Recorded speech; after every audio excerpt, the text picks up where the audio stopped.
So Hobbs and Shaw's coming out.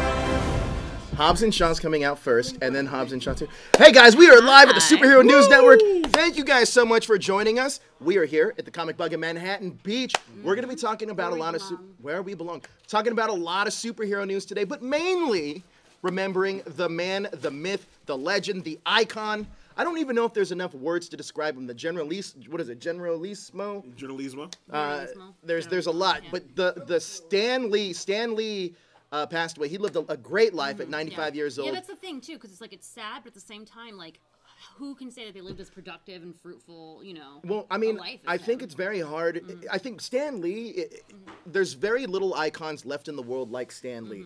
Walt Disney, you can compare him to Walt Disney. I mean, at the time, you obviously had Steve Jobs. Right. Like, there's a lot of iconic people that you can compare him to, but we're going to get more into that a little bit later. But I am Joe with that hashtag show, alongside, as I am every week, Tatiana. Hello. And Johnny Parker the second. No, it's not the second. He gets a whole Johnny Parker second, like, song. He gets a song. Well, you're new here, so you're a rookie. You gotta work on it. You got to work on it. We'll get you a song, actually. We'll have Jezzer write one up for you. Oh, thank you. Yes, Jezzer's songs are masterpieces. That'll be the key. But also, all this news that we have for you today, or at least most of this news that we have for you today, it can be found on our website at thathashtagshow.com, where we broke a big exclusive, but we're not going to talk about that just yet. What we're going to do is tell you what the Super Chat is. What the Super Chat is, that is a feature that helps support the show. Not only helps support the show, though, but gives you guys a voice to chime in. And you guys are going to want to use that tonight mainly because we want to hear your remembrance of Stan Lee as well. We want to hear your experiences, what Stan Lee meant to you, and you know, we want to hear it, and we're going to read this out loud right here at that hashtag show, Superhero News Network. How do you do the Super Chat? Well, all they got to hit is that little icon that looks like a dollar sign, but we call it the support sign. We call it the Super Chat sign for the Superhero News Network. S is for support in this world. But yes, that helps support the show. It helps us get everything going, having great shows that we keep for free right here for you guys every single week. Now, I want to also talk to you guys about our Facebook page. We have a great Facebook page where you can get the latest geek news. And this is the Superhero News Network. No better place to go than our Facebook page.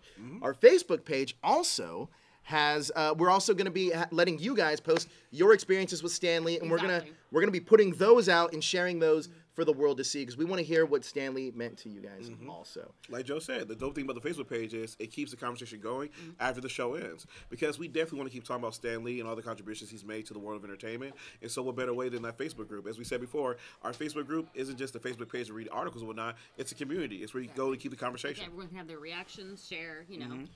Tatiana, before we kick things off with our Stan Lee remembrance, I want to catch everybody up. You were on a show last night. For all of you fans that stayed late last night, thank you so much. I was on Gingerdale last night. The reason I want to talk about Gingerdale is because both Riverdale, or at least the Archie universe, and Sabrina, the Chilling Adventures of Sabrina, are both comics. Yes, so, they are comics. In a short catch-up, where are the shows at, and why should people tune in to Gingerdale every Wednesday night at 9 p.m.? Okay, well... right here on YouTube, by the way. Yes, you should tune into Gingerdale if you really want to break down all the wild things that are happening on Riverdale, and there are a lot of things. First off, they have a bunch of references that can be easy to miss, not only to like pop culture and to the comics themselves, but also to the world of Sabrina.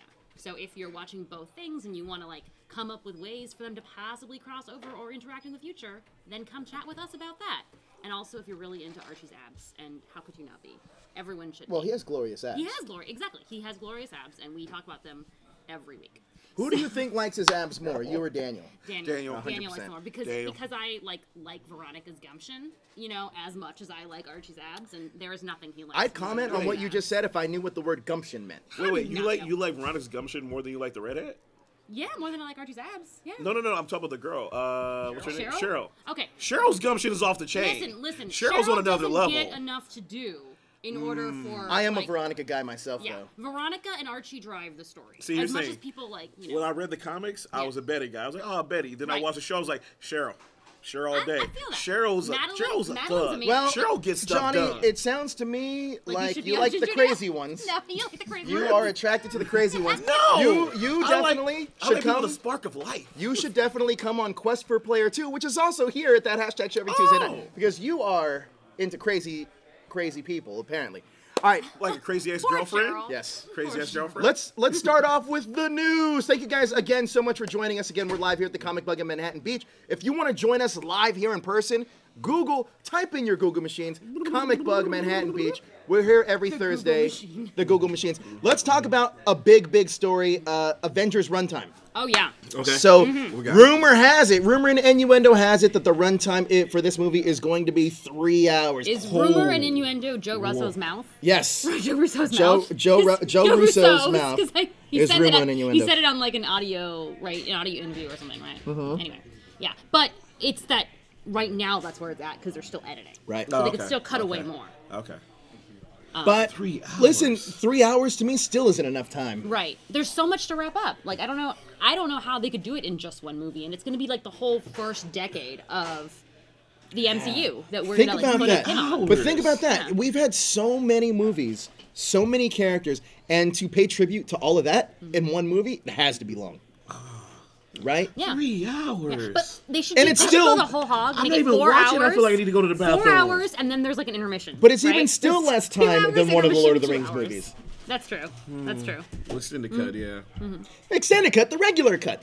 I had Lord of the Rings playing earlier this month, and it's still playing now. Oh, okay, there it is. There it is. So it's not short by any means. What are you most excited? Are you excited? You don't seem too excited about the longer runtime. 3 hours.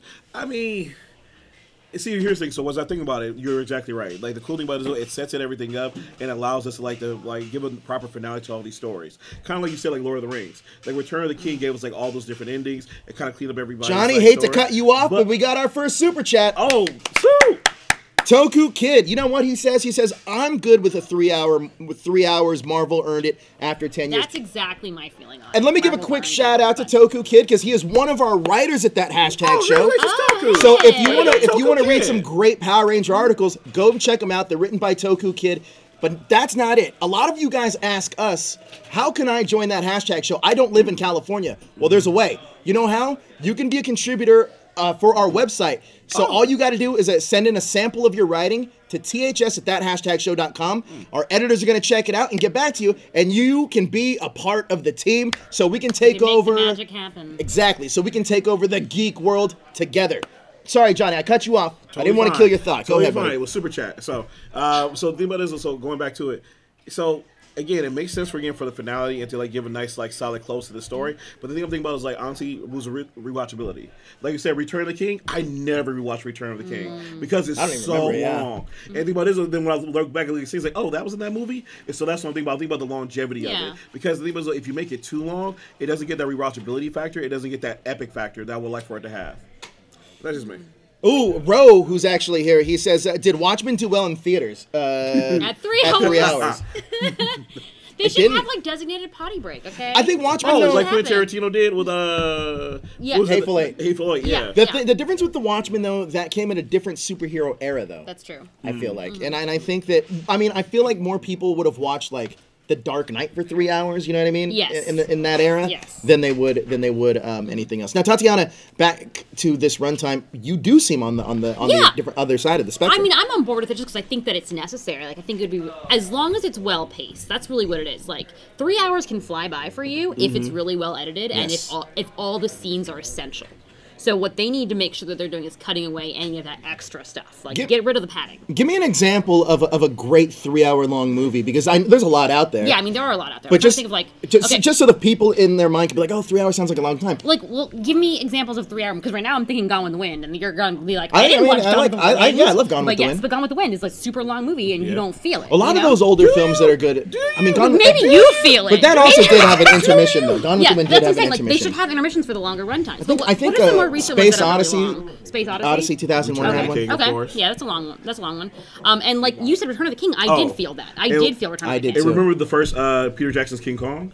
No, that was another like 3 hour. Peter Jackson's King Kong. Yeah, he did a King Kong. See, I don't even remember Peter Jackson's King Kong. No. Oh, the Naomi Watts one. Yeah. And that's the thing, though. He did that King Kong, and it was like super great special effects. Story was okay, but people don't remember to go back and watch it because it was just too long. It's too long. Yeah, too long. But there's definitely been ones that have been like nearly. And okay, here's the thing: like Bollywood movies. Oh, I love Bollywood movies. Are all long as hell. They are. And they have a great dance sequence. Yes. We should have a hashtag show dance sequence. But there's so much rewatchability there. You know, like, you don't feel that because you're immersed in the story. Now, I do have another question. I mean, not a question, more of a comment, and I want to get your guys' take on this. Avengers 4, we don't know what the title is. I'm not even going to speculate what that is right now. But it's shaping up to be possibly one of the saddest Marvel movies of all time. Oh, God, yeah. Not only are you getting kind of like some of these Avengers not returning, but this is also winding down Stan Lee's cameos as well. So it's gonna, not only is it gonna be a hard loss to get rid of some of these Avengers, but it's also gonna be a hard loss seeing Stan Lee from one of his final appearances of all time. So, how do you think an audience is gonna come out after a movie like that? That's gonna be, I mean, hopefully it has a sense of... It has to have a hopeful ending. Yeah. But what do you think? How do you think audiences are going to react? Like, a lot of people found Infinity War pretty tough, you know? And even that one, like, I was going in expecting everyone to disappear at the end. But still, it was like every time that, like, something happens and you feel like that loss, right? So I think it's going to be a lot of... like depression hours for the first 2.5 hours of the movie. And then they get their hopeful... Exactly. But as long as we have, like, the triumphant ending and they've really established the characters that are going to be, like, pushing the MCU forward, I think people are going to come out, like, feeling hopefully refreshed. Sure. You know? Sure. Now, we're going to move on to our next topic this week. It's Black Widow casting news that we broke exclusively on that hashtag show.com. I do want to say this specifically. Earlier this month, Discussing Film, I believe it was them on Twitter, that said that they had interviewed a writer and said that because we originally broke the premise of what the movie was, and I wanted to hold back the information. I didn't say anything, and I'm not going to say. I mean, I like the people at Discussing Film, but I knew that they were wrong with what they said, and I knew because I knew we had these breakdowns, and obviously they wouldn't be casting for a movie which we already talked about if these breakdowns hadn't come up. It wouldn't make any sense. So we know officially that Black Widow is casting currently. We're expecting the movie to release May 6, 2020. Tatiana, first question before we even get into any of the casting information is, do you think it's a little bit too late? And we talked about this on Instagram Live before we went on live. Do you think it's a little too late for a Black Widow solo movie? Too late for Black Widow? No. I think it's... I don't think that it's you know, never say never, like it's never too late, but I do think they should have done this earlier. Like, I don't think it makes any sense that you had a character that, when she started off, was like super popular. Everyone wanted to know more about Black Widow, and they waited nearly a decade in order to give her an origin story. And if she dies in Avengers 4, which some people are speculating she might, I think she will. Yeah, if she dies, then it's going to be even worse. Like, thanks for telling us how she started when she's already over. Well, I think that's the misdirection, though, because, listen, Marvel's never officially announced they're doing Black Widow. We announced it, and then it became a part of the slate. So now, with that being said, I think that it's kind of like, well, if they see her die, be like, oh, well, that story has to be wrong. Until they announce, oh, Black Widow's actually... Yeah, or, like, I mean, because all the times, like, she's died a billion times in the comics, and then she's like, surprise, bitches, you thought you seen the last of me. So maybe that's what's going to happen. You know, she'll resurface in some other area and not be part of the, you know, Avengers proper or anything, but she pops up still alive elsewhere. Now, Johnny, question to you. You are a comics expert here. There is a lot of rumors this is going to take place in the 1990s, and Russia is going to play a major part of this. Number one, that makes it relevant to the times. But number two, could we see the Red Guardian in this as one of the villains? And also, what was the Red Guardian's team name? It was like the... whatever with the bear guy or whatever, but Red Guardian. Do you think? Yeah, the Russian Avengers. Do you think we can see the Red Guardian in this film? I think we potentially could, because if they're keeping this like close to like Winter Guard. Winter Guard, yeah. If they're keeping this close to home base and everything like that, like it's taking place in Russia, dealing with their background, I definitely think we could see some of that. But in addition, I think honestly, like them teasing a little bit of maybe Taskmaster as well could be super dope for that as well. Like bringing in other villains from Marvel Universe we don't know about as much gives it like a lot of potential. Me personally, again, if they bring in the Red Guard, it's a lesser known property, and the dope thing about that is that it gives them more flexibility, kind of like Guardians of the Galaxy. Is that you can take this team and do whatever you want with them, because they're not like villains that are mainstays that everybody cares about. But at the same time, though, you could add Taskmaster to that, and it could be super dope. So, for all of you guys that don't know what we're talking about or just joined us, I just put in the link to the story we're talking about. All you got to do is click that link. It's going to take you to that #show.com, the Black Widow exclusive we broke earlier this week, so you can catch up and know exactly what we're talking about. Now, you just mentioned the Taskmaster. Who is the man? Who is the man, who is also a part of the article, because now we speculate that Taskmaster could also be one of the people hunting down Natasha Romanoff. Right. Would you want to see that on the big screen? Yes. Yes. Like, here's the thing: if people aren't a fan of the Taskmaster, pretty much he has the ability to like watch any move and do it himself to like expert ability. So he watches the moves of Spider-Man, master Daredevil, tasks. Captain America. He's able to use their abilities by just watching them. He's able to incorporate into his own fighting style. So he's pretty bad at it. In addition to that, they did this cool series called Avengers Academy, where he was actually like training people and everything like that. And they've kind of found this balance with Taskmaster now, where he's this hardcore like mercenary, but also a little bit comedic as well. He's almost become like an anti-hero. So they could like low-key be setting up like a new anti-hero hero in the Marvel Universe with that as well. Now, we know that Black Widow, Natasha Romanoff, appeared in Avengers Infinity War with blonde hair. Do you think that was paying homage to Yolanda's character, the Yolanda Black Widow, the second Black Widow that took over for her? I could think so. I think it would like pay homage to her, as well as a little bit of the Mockingbird character as well. Right. Well, the Mockingbird character technically is a character in the MCU. She was on in Agents of Shield. S.H.I.E.L.D. Adrian Padalecki played her from Friday Night Lights. I love her so much. Yeah, it's so sad that they Marvel's had a Most pilot Wanted and then it went away. Yeah. went away. Now, again, a lot of people aren't super hopeful for a Black Widow movie. But Marvel, they can put their thumb on anything, and That's true. it almost they works. can make gold almost every time. So I think it'll be interesting. It's also interesting that, like, for me, the writer and the director are kind of unknown, you know? So it really does, like, they've done a couple of things, but... I'm interested more, because I think that your opinion here is fascinating to me for a lot of reasons. Number one is that, obviously, we're getting another strong female superhero, but even as a fan of it, like, as you are, and a female, it's like, Black Widow's a little too... I mean, and that's the thing. Like, it's not... It's partially Black Widow. It's partially Scarlett Johansson for the reasons, you know, that we've gone into before. Just, you know, with recent, like, quote unquote scandals, if you want to call them that, with her. So it's like, if this was 5 years ago, I would have been really excited. And now I'm like, Did she have a porn video leak? No, not a porn video. Oh, okay, then I don't need to. Like I said before, Ghost in the Shell, sure. Ghost in the Shell, and then she almost played a trans character. Oh yeah, I remember that. She makes bad career choices. Exactly. So it's like, well, her managers probably. Her managers were making bad career choices for her. So if we did get another character instead of Black Widow, who would you have chosen? Oh my god. Well, I guess Scarlet Witch is sort of getting her series. Well, right? TV series, yeah. Yeah, TV series. So we don't need to choose her, but. I'm trying to think, like, there aren't even that many, but because we've already got Captain Marvel coming. Marvel's weak on the female superheroes. Fact. Yeah, no, exactly. If we did like Black Panther spinoffs, you know, I'd certainly want to see maybe Shuri. Well, Shuri, of course, but I was going to say Denai Guerrero's character. I also think now that we have Storm, yeah, you can almost make a solo. But I think we could definitely do a Storm solo. But that's gonna be like a couple years. Well, I think that we should get. I personally think we should get like the solo Storm movie before she joins the X-Men. That would be awesome. And kind of get like the Nathan Summers movie first, like Scott's dad first, and then kind of get the X-Men. Nathan Summers movie. Listen, I want a Starjammers movie. Yeah, I want a Starjammers movie. All right. Especially you want that before, like leading into X-Men? No. I want a Starjammers movie for a couple reasons. You can introduce more of the cosmic side. Yeah. You can introduce the Shi'ar Empire. Yeah. And this really sparks off because the Summers are so important to the X-Men. Yeah. It can take place in the 1990s or whatever, and then it shows like not Nathan Summers, Christopher Summers. That's his dad, Christopher Summers.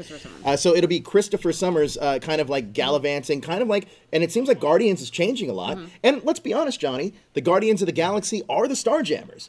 I mean, from the archetypes of the characters that they were, because listen, Star-Lord is definitely not the Star-Lord from Peter Quill from the comics. True. And it's way closer to the way Christopher Summers was with gallivanting with different aliens. I mean, and the swashbuckling, exactly, pirates and everything like that. We got another super chat, by the way. Toku Kid again. Bring in the Hawkeye Carnival Crimes for Black Widow. What do you think about that, Johnny?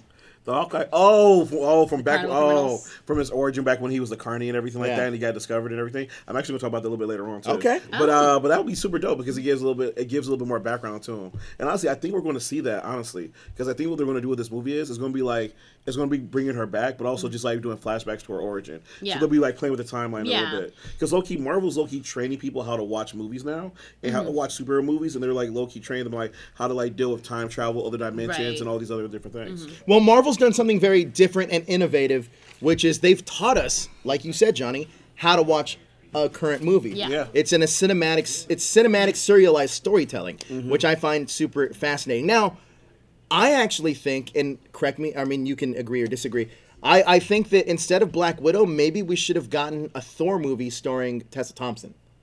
Oh, like a Valkyrie movie? Like, Yeah, well, for Valkyrie, sure. but she becomes Thor. She becomes Thor, sure.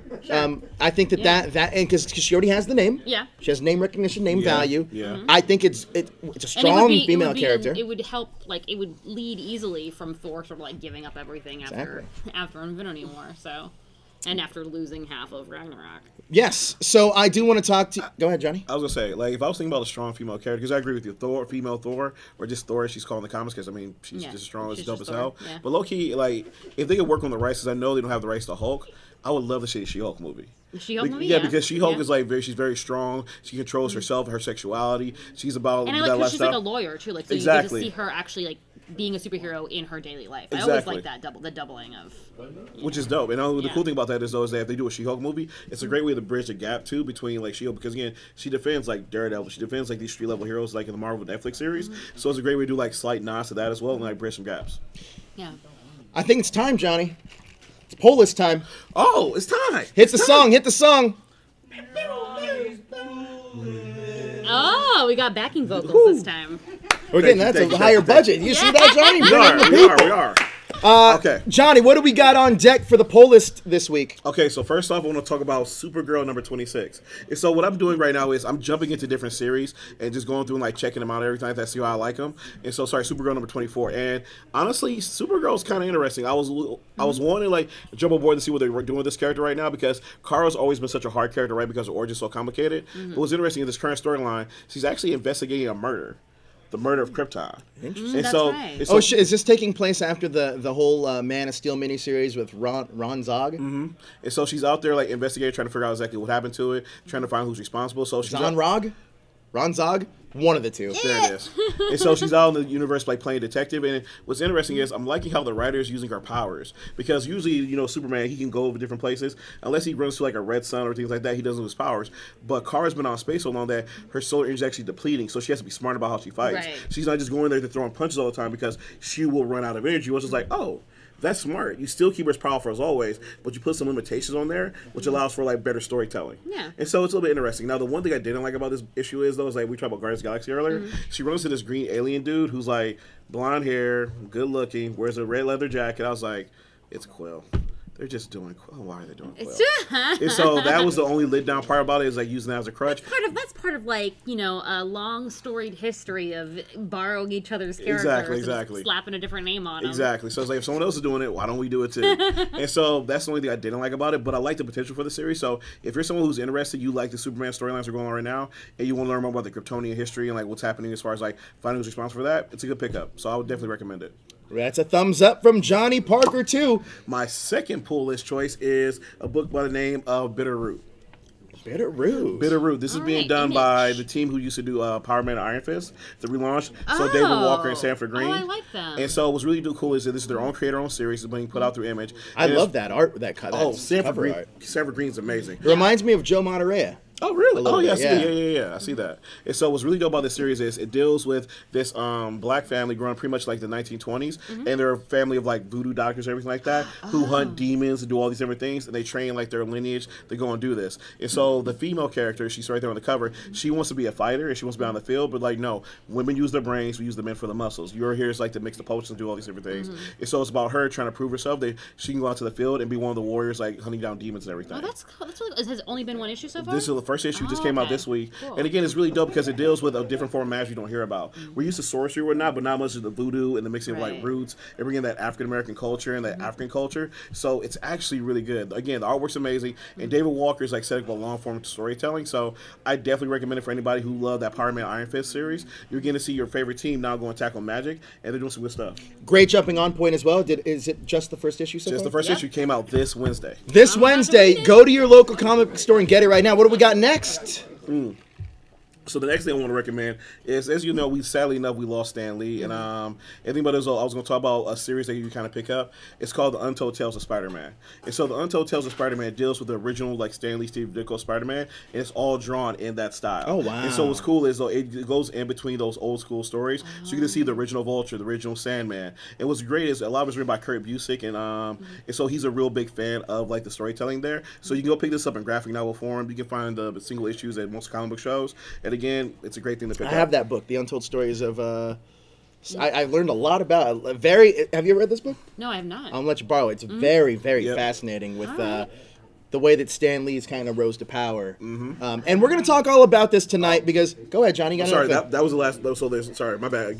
Stan Lee passed away. I wanted to set everybody up. So the fourth thing was that Untold Tales of the Marvel Universe. So that book tells the entire story of the Marvel Universe, starting from its very beginnings, back when it was timely comics, all the way to the current point, about maybe like 2006 or so. So you get to see again, as you said, Stan Lee's rise to power, but it also gives you a more like in-depth look because the thing about it is, Stan Lee, as great as he was, he had a very convoluted history, where I think most people feel like he screwed people over. But as you read this, you kind of get to understand like why he had to do that, because pretty much it was the company screwing everybody over, and it was every man for himself. And we're going to talk about that tonight, mainly because I want to kind of not expose is the wrong word. I want to shine light onto some things that happened and who Stan Lee really was. And I think that a lot of people in my I was just driving by the Wiltern earlier today, and it had like some Coldplay movie, November 15th, and then Rest in Peace Stan Lee. So like it's affecting everything, right? And I kind of want to shine light onto the man, because I think that we know so much about the legend, but we want to teach you guys about the man and also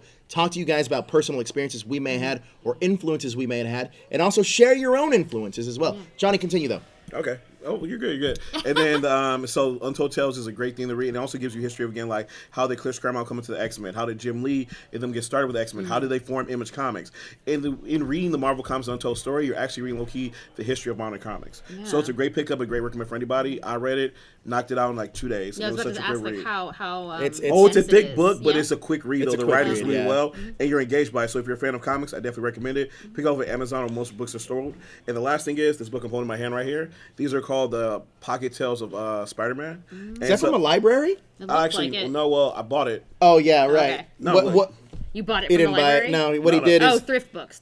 he didn't return it back to the library. He was about $17 on this. Sure. So pretty much, I bought this book. Well, this is the second book I bought. I bought this book years ago when I was about like 13 years old, going to a comic shop, and this is what made me fall in love with comics. Oh, wow. And what's cool is this is the actual Steve Ditko Stan Lee run, and this is the reason why like I fell in love with comics. I make comics, so I kind of want to give this a recommendation because there's this and like 2 other volumes. They're really cheap. You can find them online, and they're just great reads to read the original Stan Lee Steve Ditko storytelling.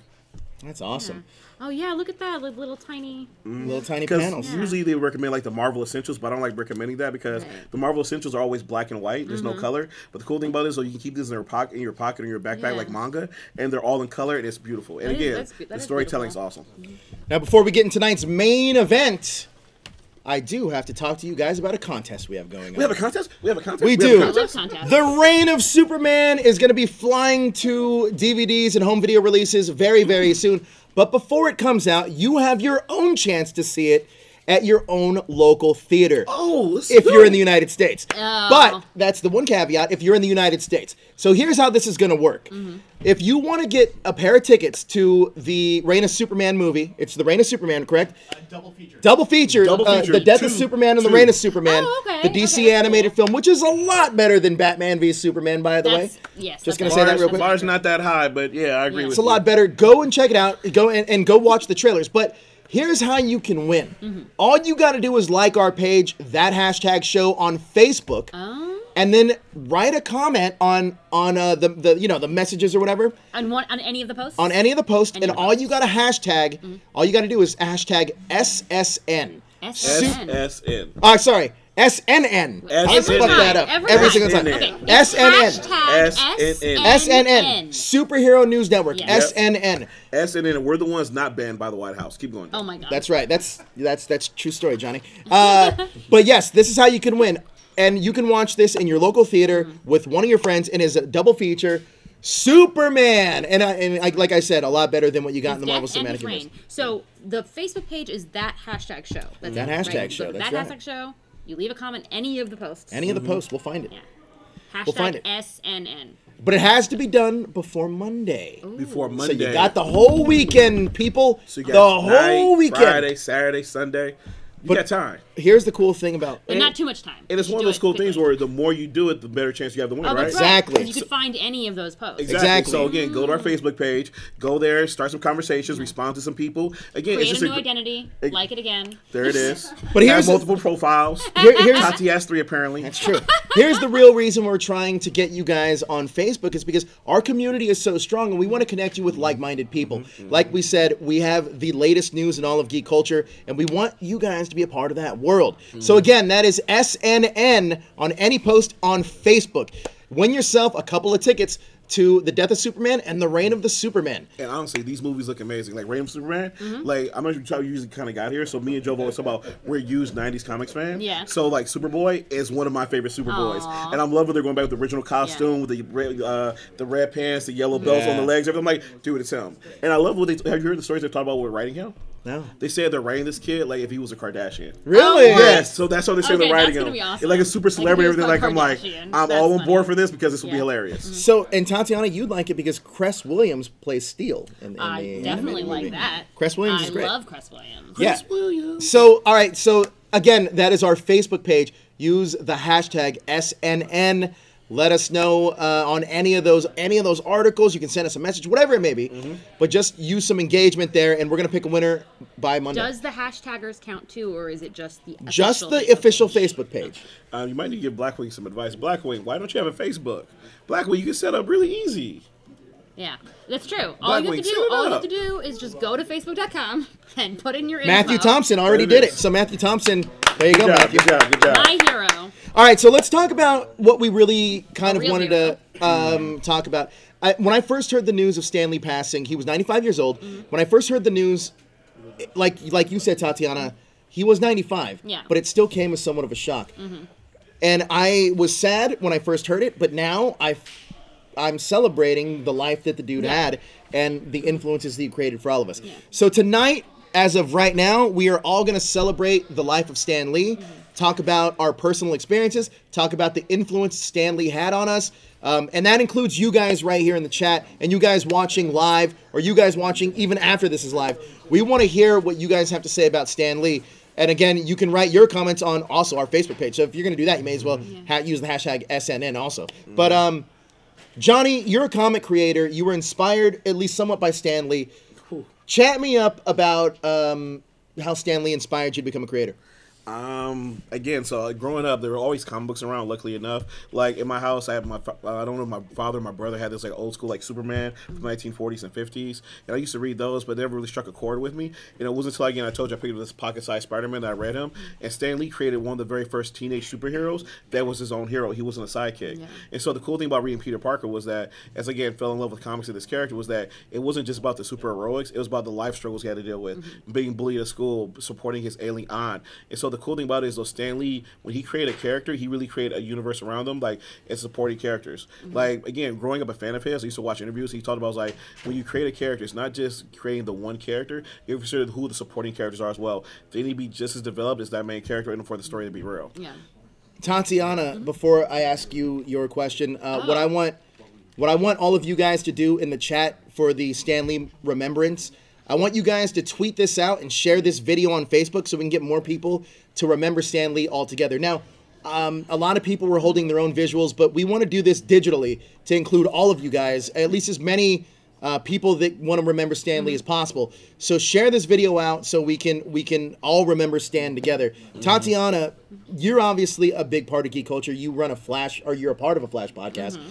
That's obviously a DC creation. Yes, but my first ever comic book, American comic book, was Spider-Man. Was it really? Yeah, I mean that was definitely the first superhero, American superhero that I read. So talk to me about how Stan Lee kind of influenced you, and more so about how he's going to be leaving an impactful kind of like legacy for the futures to treasure. Well, I mean, I think that Johnny sort of brought it up that it's just like creating a universe around each character and giving us fully fleshed out supporting cast members, and especially just like I read this Spider-Man comics and then I found.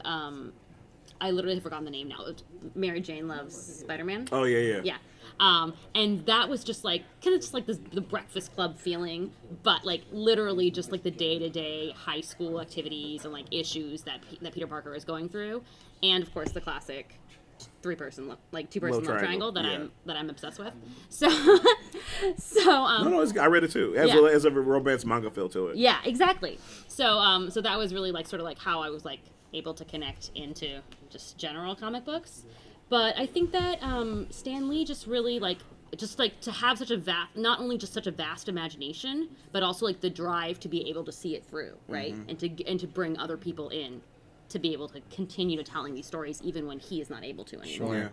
Like that's what's really impressive to me, because like so many of us have like universes inside our minds, right?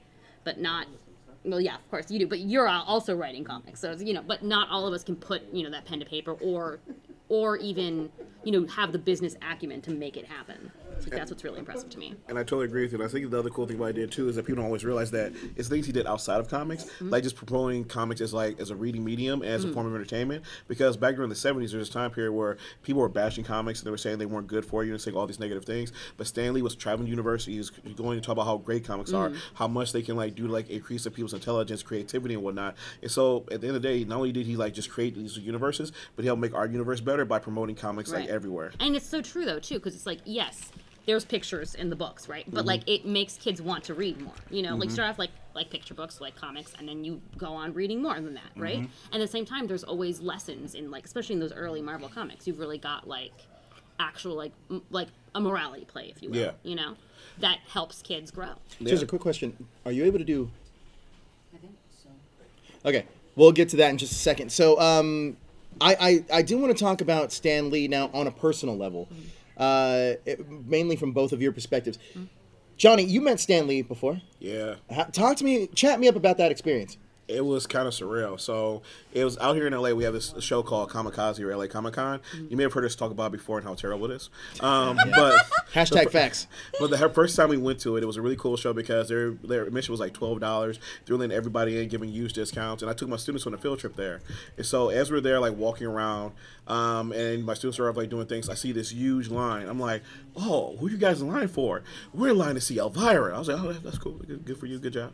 And then I see a line of 20 people. I'm like, who are you guys in line for? We're in line to meet Stan Lee. Okay, wait, what? For real? What? I immediately jump into that line. I'm like, it's Stan Lee. And so I'm waiting in line. I get a chance to meet him. And as I'm going up there, I'm like, can I get a picture with him?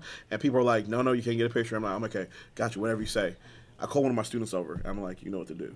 And so, as soon as I get to Stan's he's promoted this weird series he did called Romeo and Juliet. And that was a weird thing about Stan towards the end of his life, is that he was pretty much putting his name on a lot of different properties. So I get up to him, I shake his hand, I say, Stan, I just want to say thank you for everything. You inspired me to write and create my own universes. And then, by the way, do me a favor, look to the left. Huh? Click, and it's a picture of me just giving the thumbs up and Stan and just totally shocked and everything like that. And it's my favorite picture to this day. Anybody who's who I'm friends with on Facebook, Johnny Parker, you can go and check it out. It's one of my profile pics. And then I'm on my Instagram too right now at JohnnyP313. You can check out the picture there.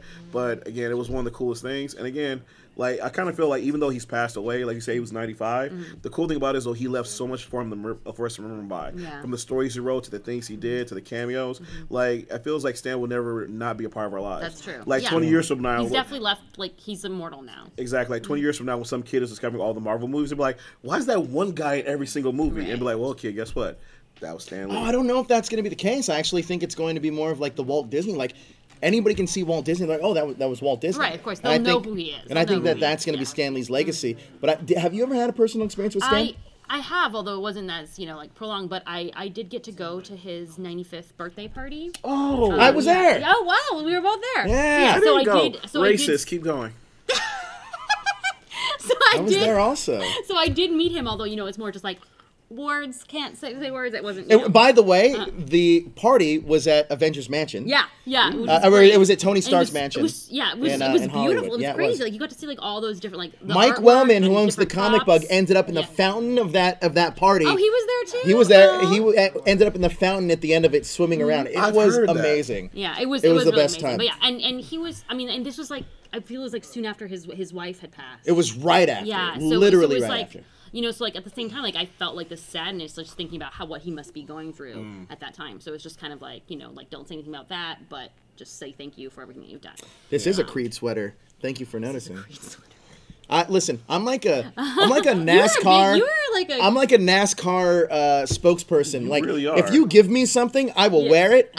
Like, all you got to do is send it. I'll wear any of your swag. I'm a NASCAR. I'm happy to wear your swag. I'm a NASCAR geek, I guess. I'm so making T-shirts for all my comic book properties now for you to wear. I'll wear it all. I'll wear it all. There you go. I got a Creed hoodie. You should I got the Infinity War from Marvel. Marvel gave me this. Yeah. I did have to buy this that. Pixar hat though from Pixar, but regardless. But yeah, back and of to course, Stan. I have also gone to Comikaze/LA Comic Con and experienced those like 4-hour parking times. Oh, so terrible. So terrible. But Stan Lee always had So so much energy. you met him though. Yes, I did meet him. And how did you feel after that experience? Well, I felt enlightened. No, I thought I felt like starstruck, you know, and I thought it was on the one hand, it's like amazing to see like the legend in person, and I've also previously seen him at Kamikaze, etc. So you got to see how much energy he had, and then he didn't have as much, let's say, then, you know. Yeah. So I felt that sadness, and I felt like for him as a person.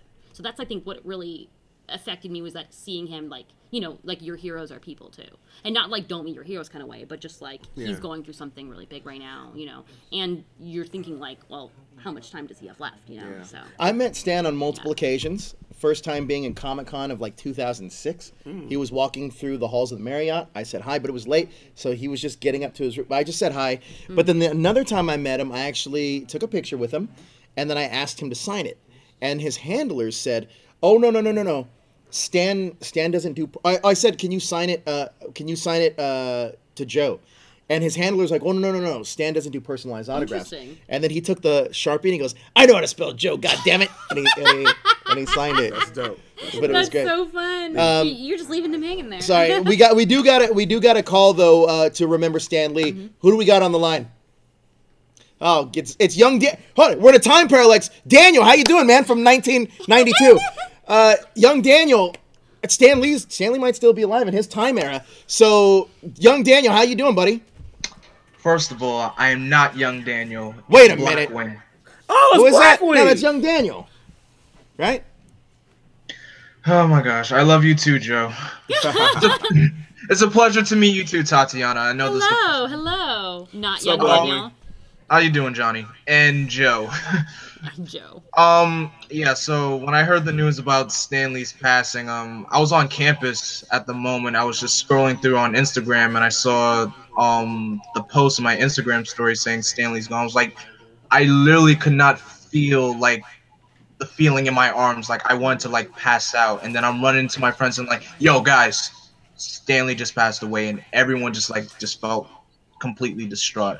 Like, I called my mom and told her about it. I almost like cried over the phone, and my mom was like, you know, feel better and everything. So when I got home, I was like, I can't believe he's gone. I wanted him to live to 100 years old and everything, but of course all things must, you know, come to an end. Like my mom said, death is like part of life and everything. So if anything, for me, I want to thank him for creating Spider-Man, because he created the most relatable character in all of comics. Because there are moments during my high school career, I felt like Peter Parker, because like I never got the girl. I was bullied a lot. I never, you know, I wasn't like a scientific genius, but I was just like, you know, I was like the typical nice guy, as people would say.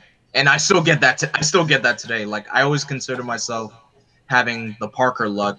But I can say for me, I almost met Stanley back at New York Comic Con in 2016. He was just finishing a book signing, and I was like a few inches away from him. I was like, oh my gosh, like I was frozen in my tracks to just like go up and meet him. So I was slowly walking to him, and I just wanted to tap him on his shoulder just for a handshake.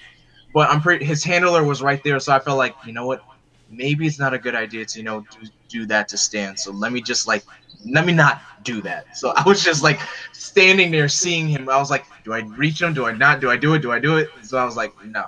So I think for me, being able to see him there in front of me with my own two eyes, that's probably the best thing I can ask for. And Stanley will be dearly missed, and I just thank him for, you know, for all the characters that he created, and he really inspired a lot of us, and just I miss him so much. So God bless Stanley, and may he rest in peace. Well, we wish you had the chance to meet him. He was a great man. But yeah, man, it's tough for everybody to kind of deal with it. But thank you so much for sharing your experience, young BSG.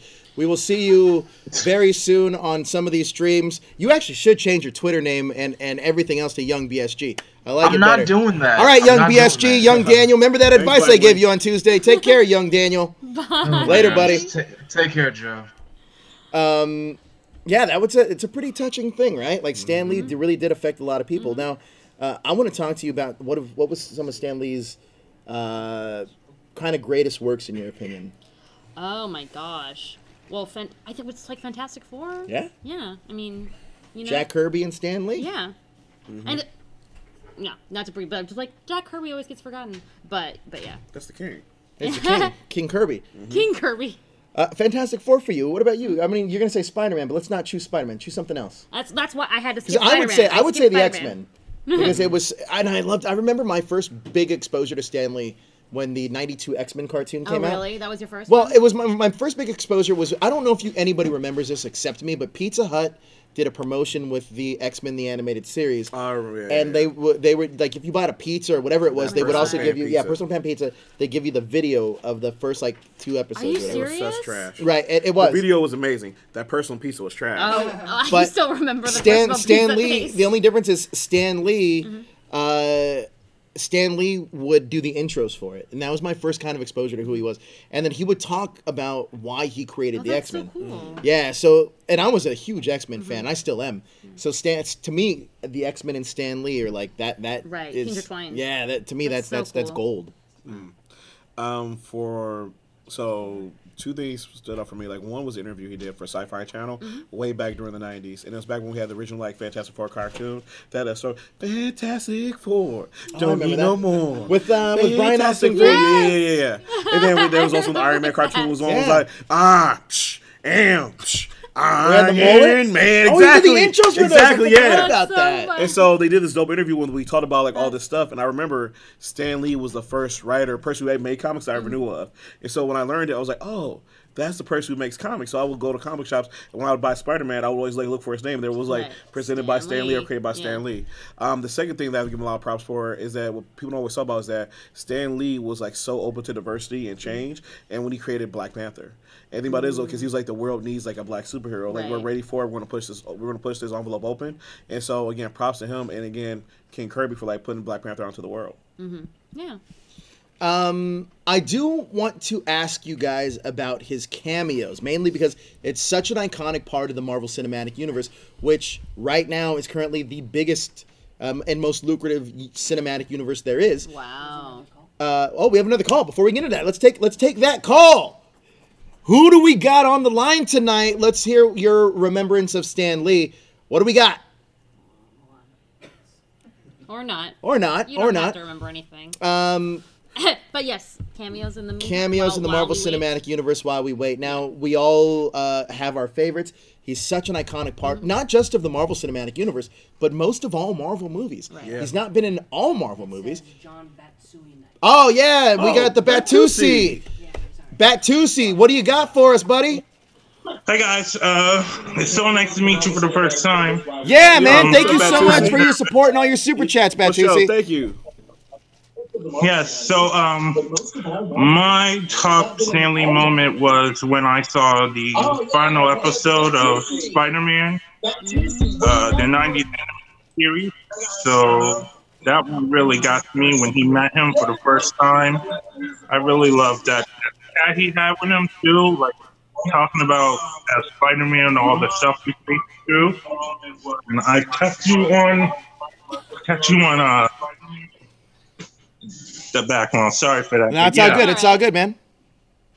And so Spider-Man was one of my big characters. I really liked reading his adventures and everything. I feel like Spider-Man's kind of been a very popular choice, and it should be because he's one of the most popular characters in all comics. Isn't he like sort of like Is he the most best popular character in all selling comics? Or maybe character? Batman? Is it Batman The or most Spider-Man? popular character is supposed to be like it's Batman, but it's like Spider-Man, Superman, Spider-Man.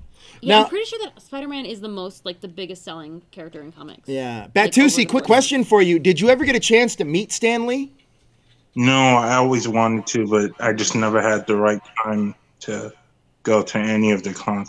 That's one of the But also, That's one Batusi, you and I saw that you posted this earlier in the chat. You did get to read an interesting article on that #show.com about Stan Lee wanting to bring Super Sentai here to the United States before Haim Saban. What did you get out of that article? I found it so interesting, and I learned something new every day, and to know that you guys got so many good writers on there, that's kind of like A+. That's awesome. Well, Cat Bloodgood did a great job. Batusi, pleasure meeting you. Thank you so much for your support, and we hope that you call in more often. It's good talking to you. I will, guys. Thanks. Awesome. Thank you so much. Batusi, thanks. All right, let's talk about this for a second, because before we wrap up, and we've done a great, we've talked about Stan a lot, but I want to talk about his cameos. Right. Let's go through a list. I don't know who wants to start about this. Toku Kids. Oh, yeah. Thank you, we got a super chat. Another super chat. Toku Kid is the love of my life. Yeah. It's official. Superman. Spider-Man 3 cameo was his favorite of any Marvel movie. And that's a good one. It is a good one. We'll start with you, Johnny. Okay, so don't put up screen. So the one that I want to talk about first is actually. Why don't you want him to put it up? Because I want to set the tone. Okay, set stage. I'm a writer. Can I tell a story? Set it faster. I know 5 minutes left. Here we go. All right, so here's the thing. So one of the things I want to talk about is going back to that Spider-Man animated series. And so back when that Spider-Man animated series, Stan Lee showed up at the end of the very last episode. And it was where Spider-Man meets Stan Lee in the world, and he finds about how influential his character is, how many lives he's changed. You go ahead and throw it up now. But one of the cool things that people don't know about it is that not only was Spider-Man meeting Stan Lee, Stan's wife also voiced Madam Web in this. Oh, is that right? Exactly. Joan. So it's kind of like a cool moment where they're both like together voicing That's like very himself. cool. That's really And so sweet. I chose this because like one, it was just impactful for me, as Batusi said, but it's also because we get Stan and Joan working together, like bringing something to life. And honestly, again, like I talked about, the reason why I went and bought this was because of that animated series. Because I started watching that, so it made me love Spider-Man, thus read the books and fall in love with comics. You mind if I go? Yeah, sure, go. Mine was, I love this cameo because I thought it was really funny, but it was Thor Ragnarok. Yes. I love the fact that he's just kind of like, can I have my shoe black? And I think that in that scene alone, he was probably, I mean, that movie was full of, oh, that's not Ragnarok, I'm sorry. Are you talking about Guardians of the Galaxy? I'm talking about Dark World, actually. Thor Dark World. Oh, it's a terrible. That's what I meant to say. Because in Ragnarok, he's getting the haircut. Thor Dark World. The haircut was hilarious. It was. Thor Dark World was a terrible movie. Yes. But it had one of the best Stan Lee cameos where he's trying to get his shoe back when the other guy's in the asylum. I love that scene. But this is Ragnarok right here, and I love this one too, where he's giving Thor the haircut. And he's like, "Please, kind old man, don't cut my hair." Yeah. Great scene. I love that. How about you, Tatiana? Well, I had several, but I'm just going to We're going to do one each, and then we're going to go back around. So I'm going to go with right now, just going to say Teen Titans Go to the Movies. It's a great one. I love that cameo so much. I love that it's a DC movie, and at first he's like, oh, this is a DC movie? And then he comes back and he's like, nope, I love cameos too much to leave this one alone. I have to make it. I think that it's a really great way of poking fun at himself, and also poking fun at Marvel in general, like the way that they insert him into the movies. Yeah. And I just really love, because it just gives you his infectious energy, you know? Big Hero 6 would have been a good one too. I didn't even think about it. Oh, that was dope. Also, Ralph Breaks the Internet. Oh! Spoilers. That's kind of a spoiler. Is it? I thought that was out there. Well, have you seen that? You've seen that cameo, and we have not. No, it's out there. Oh, it's out there. I think so. Go ahead, Johnny. You're next. Okay, so this actually kind of landed out perfectly. So this kind of that vein. So the thing about this, growing up, there's a lot of great animated series, but one that people don't realize that was really great was Superman the animated series. And in Superman the animated series, there's actually Stan Lee was in it. Yep. So there's a nice Stan Lee cameo. Serious thing. When Dan Turpin dies, so not many people there was, but Dan Turpin's whole look was based upon Jack Kirby. Yeah, I did know that. And so during then when Dan Turpin dies, they do this whole funeral scene. But in that funeral scene, they actually put in Reed and Sue Richards. They put in Stan Lee. They put in like a lot of other characters and whatnot. So as you go through it, you actually see them like in the background. So when the shot pans over, you see Stan Lee. Now what's sad is though, it only aired on the original version, which was oh my gosh, that's supposed to be Nick Fury. Exactly. And so it only aired on the television version. So when they released DVDs and whatnot, they don't put it there. But that was a great Stan Lee cameo. And the reason why is because that whole episode was dedicated to Jack Kirby, who was kind of, again, was one of his main partners in crime. Because again, Stan was a great, but Jack Kirby was the king. And so it's kind of touching for them to have that final moment together. Toku gives another super chat. He says he changes his mind. His favorite cameo was in Mallrats. Mallrats is a good one. My second favorite cameo, I liked. One of the more recent Marvel movies, actually the most recent Marvel movie, Ant-Man and the Wasp. The reason I like this movie though, it's because I just love the fact that he's like trying to get to his car, and he's like, and it just disappears, and he's like, man. The 60s were a fun time. And it just like sums up that era though. Yeah. I thought it was hilarious. I love this cameo. Great job by Stan Lee. And you know what? Because this wasn't shot that long ago. Yeah. And he was very sharp. He was still very sharp at this point. He was on his game. Next one for you. Well, I would put Captain America Civil War. Ooh. I really like the one because first off, it was just funny that he's as Tony sang, and that Rhodey loves it so much. But I love that it was placed there in what is an emotional moment between the two of them. Like it's a really serious bit that's interrupted with a little bit of lightheartedness. Just one line from Stan Lee, but that really like lifts Rhodey's spirits. You know, he's like, I needed that. Tony Stank. Tony Stank, This and is he Tony loved Stank it so right much. here. I love that, and also the fact that it does push the plot forward because he's actually bringing the letter from Steve. From Steve, yeah. You know? That's dope. So it's like a really nice little funny bridge between two very serious bits at the end of the movie. It's another great moment. What about you? What's your last one, Johnny? Okay, so my last one. So growing up, again, I fell in love with comics. I'm watching all this stuff and everything like that. And then all of a sudden, like, again, I didn't know this. Again, you know, as a kid in the 90s, I usually just grew up just watching cable, all this stuff. So I started watching this movie called, people have mentioned several times, Mallrats. And so all of a sudden you're watching Mallrats, you're watching this kid Brody who's in the dude. comics. So and then, Toku stole your thunder. Yeah, he did. Well, yeah, he did. but I ain't mad at him for it because honestly, this is my favorite one too. Yeah, and it's a good one because I also had it on my list and it was taken away because it was already on your list. Sorry, but the reason why I love it because it's not just a cameo, but it's actually him talking, giving advice, talking about why he loves Joan so much, and I was the girl that got away and all these things, which is crazy because people don't realize that. So people always talk about how Spider-Man is supposed to be with Mary Jane, right? And they look it up. Well, Stan Lee always set up with Gwen Stacy because Gwen Stacy looks like Joan. It's like blonde and everything like that, and that's why Gwen Stacy was like so important to him and everything. And so I love how he talks about his relationship right there, and also I love it because it's a camera where he actually gets to speak more, and he's meeting a fan. And again, if you got to meet and chat with Stan for 10 minutes, a lot of stuff Brody asked him, you might ask him too. It's like a cameo plus. That's not really. You know. My last one is his appearance in Guardians of the Galaxy Volume 2, and I'll tell you why. Because how fitting is it that Stan Lee's talking to the Watchers when there's always been rumors that he is a Watcher himself? And I think it's kind of fitting that Stan kind of now be the symbolic Watcher of the whole Marvel Cinematic Universe and being in space and kind of just watching out for everything, being in a human form, especially being an old man in a human form that kind of connects all these movies. Matter of fact, not just these movies, but the movies that came before it, like the Spider-Man movies, Tobey Maguire, or like even the Venom movie with Tom Hardy that just recently came out, or he connects all of the geek worlds, and I think this is the perfect cameo for him that he's with these people that watch over Earth, because now Stan's watching over everybody.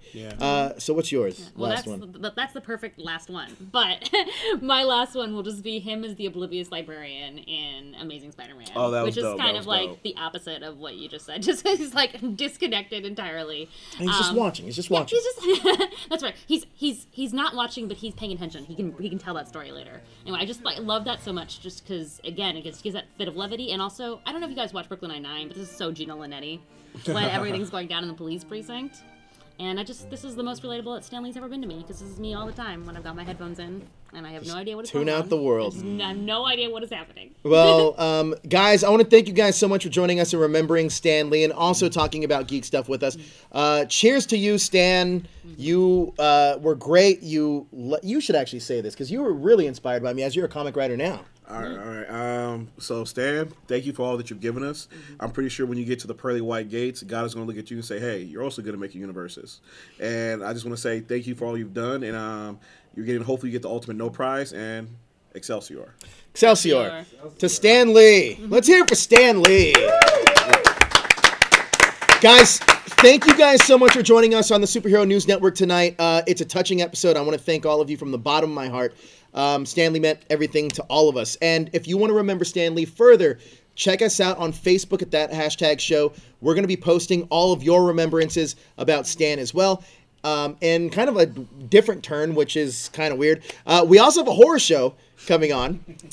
So if you like that stuff, awkward, which is awesome, by the way, they're going to be talking about some true life crimes. So let me tell you right now, if you're in the East Coast, Middle America, right here on the West Coast, get ready, bundle up, because depending on the East Coast especially, it's cool out there. Bundle up and get ready to be terrified because they have some really chilling stories to talk about tonight. But that's going on Facebook. Again, that is Facebook. That's the same way you can remember Stan Lee. Exactly. That's also the same way you can win tickets to the double feature, which is The Death of Superman and The Reign of the Superman. Hashtag SNN. SNN. Thank you, Tatiana. SNN. We're still in the White House. And also, if you want the latest breaking news in all of geek entertainment, we're not just talking about superheroes. We're talking Power Rangers, Doctor Who, Riverdale, all of it. We got it all covered for you. Westworld. We had a huge story this week on Westworld. Check us out at thathashtagshow.com. And I know what you're thinking. Just because I'm not in California doesn't mean you can't join that hashtagshow.com.